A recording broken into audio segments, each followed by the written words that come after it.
KPU Kota Pontianak akan melakukan kajian mendalam terkait rendahnya partisipasi pemilih di Kota Pontianak pada Pilkada tahun 2024. Jika dilihat dari persentase pada Pilkada 2018 lalu, partisipasi pemilih di Pontianak mencapai 73,34%. Sedangkan di Pilkada 2024, partisipasi pemilih 53% dari jumlah daftar pemilih tetap Kota Pontianak, lebih dari 489.000 yang telah ditetapkan KPU Pontianak pada Pilkada 2024. Ketua KPU Kota Pontianak, David Teguh, mengatakan pihaknya masih belum mengetahui secara detail penyebab rendahnya partisipasi pemilih.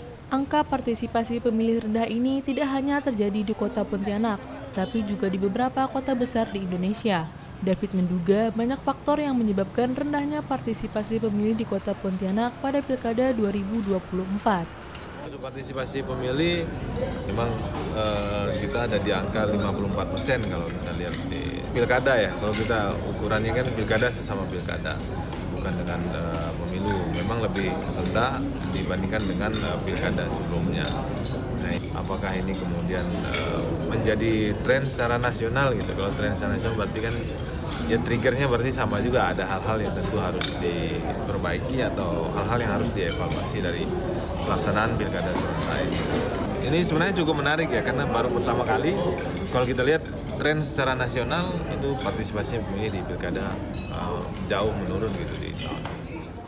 David menambahkan, penyelenggara pilkada di tahun 2024 ini telah masif melakukan sosialisasi kepada masyarakat. Bahkan jika dilihat dari tingkat sosialisasi yang dilakukan, seharusnya partisipasi pemilih di Pilkada 2024 meningkat.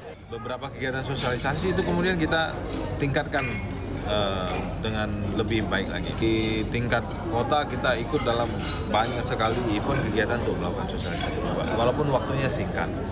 Untuk pelaksanaan debat publik ya, sekarang kita laksanakan 2 kali.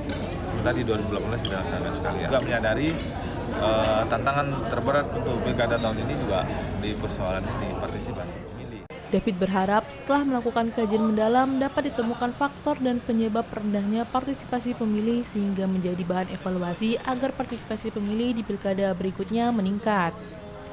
Muhammad Rokib dan Mutiara Nur Utami melaporkan.